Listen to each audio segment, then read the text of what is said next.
Sir Jan, na kay kadugang? Sir, may gabi idea, sir. Pwede ko nga mukan, sir. Si Romel ni, sir. Sige. Pag gumani mo question, Sir Romel, ako padungagon sa Sir Jan, pagka mamutubag ko. Sige, Sir Romel. Go ahead. Sa atong sitwasyon karon, sir, sa panghitabo sa palibot, niatake ang Russia sa Ukraine, niya ni hatag og kanang ang Novus Ordo nangayo nangan siya sa mga membro niya nga ipaampo ang Ukraine niya ang sa atoa nga Latin pod nagkuan pud ta nga ipaampo ang Ukraine. Sa ato pa unsa ang kanang kalainan sa duha, sir? Ay wala ko magkuan ani, sir, ha, nga nakoy malis nga kuan. Di ang ako lang unsa ang kalainan sa Novus Ordo nga iyang pagpaampo o ang Latin. Okay. Sa sir. Grupo pod. Sige, sir. Salamat, sa sir. dili pa ko motubag, sir. Gabi sa tanan. Yes, sir.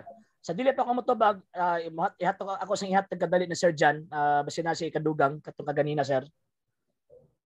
Sige, sir. Tumawag ako karon, sir, kay Brother Romel. Pwede. Ngayon pag-ampo ang mga traditional Novus Ordo kay posible mangguli siya na mupaingon sa dako na gira. Oo.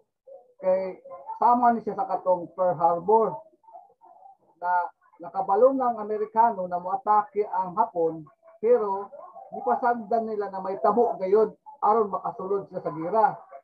Karon ang naitabo karon ang pagsulod sa Russia dito sa Ukraine, iguran nila murag gibawi nila balik ang probinsya kay sudlon man gid sa kanang NATO. Ito. Pag ma-influence sa NATO ang Ukraine, ma-influence po na sa European Union, posible na mahimo siyang democratic country, ma-influence nila ang mga presidente na pabor sa West.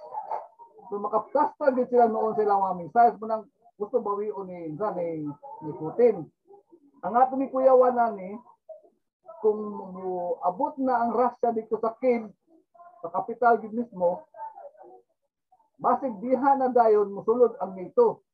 Na para i-justify nila na si Putin grabe na yung gibuhat. Na aggressive na siya. So, kung musulod na ang NATO, posible na mahimo ang katulong gubat kalibutan. No? Ang kuyaw ani, ang China, sa ako ng opinion ang China maglantaw lang na siya sa may tabo na gira. Paguman sila ang mupinis.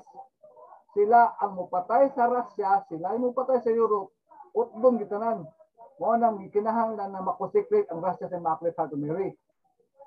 May kuyaw. Ang sakua pong concert, ang sakuang tawagan ng opinion, kay siyempre, mother nation man sa communist ang Russia. So pag move sa mother communist, move po ning anak po din sa Asia.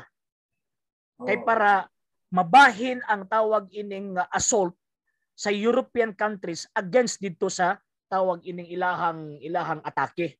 So pag move din ni sa China, i-invade niya ang Taiwan, ang North Korea i-invade niya ang South Korea, siyempre ang muatbang lang is ang Japan ug ang kuan.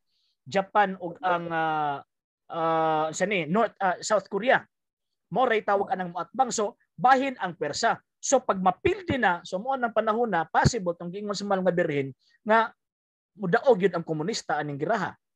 So tubagon ako tong kang Sir Romel, ang kalainan sir sa hangyo in general point of view, walay kalainan kay pareho ta naghimo nag-awhag tag pag-ampo para malig-on ang Ukraine. At the same time, ato po iampo ang Russia.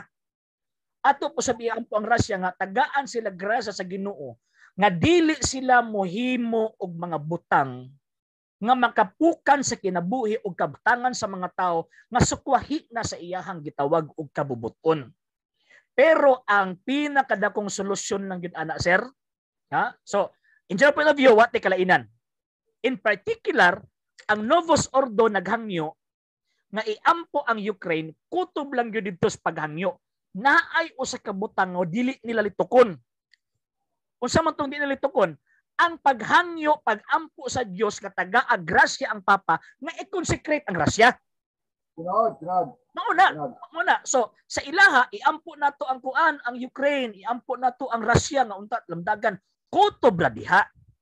Sa ato ang mga traditionalist faithful, ang ato ang gihimo is atong iampo ang Ukraine, atong iampo ang tawag ining Russia, at the same time iampo nato ang Santo Papa nga tagaan siya grasya sa Ginoo nga iyang ikonsagra ang Russia sa Immaculadang Kasing-Kasing sa Birhen kay maora na ang bugtong paagi nga mahunong ning maong paghitabo aron og ang Dios muhatag og milagros kalibutan, muhatag og kalinaw nga sukad masukad wala pa niya matagamtami, og muhatag ang Dios og himaya sa simbahan. Masukad wala pa matagamtami ni ining maong simbahan, og mauna ng panahon nga perfect nga moingon ang mahal nga Birhen. At the end, my immaculate heart will triumph. So, ang tawagan ng kalainan, sir, sa ato nag-ampo ta sa Dios para sa Ukraine o sa Russia o sa tanang mga nasod, pero nag-ampo kita sa Dios pinaka-main na i-consecrate gyud ang Russia sa Immaculadang Kasing-Kasing sa Birhen. At the same time, ang katong tawagan ng Novus Ordo, kutob lang sa dito nga naman kay sakit sa dalunggan sa mga irihis ng mga obispo, mga pari, na muingon tag i-convert ang Russia. Kay ang pinaka-purpose, one of the purposes nganong i-consecrate ang Russia sa Immaculadang Kasing-Kasing sa Birhen is conversion, i-convert ang Russia. Ang kanang mga kauban nato, mga naman tayo mga obispo, mga irihis pod, ang ilang una-una is dili na i-consecrate, dili na i-convert nga naman, pwede man to sa i-dialogue lang, dili man kana mo una-una as langit. So sundo na tong langit mo ng kitang mga Katoliko, iampo nato ang Santo Papa nga naman kay ang Santo Papa naa karon sa ba sa leon, anytime pwede mo takob ang leon aron ang Santo Papa matay. So mao na nga sir, mo tong tawag anang tubag nako sir, mo to ang kalainan nato nga mga faithful og sa Novus Ordo nga pagpapaampo. Sige, next salamat question. sir, salamat kayo. Alang sa mga dugang videos and informations, just click like, subscribe, then click the notification bell for more updates.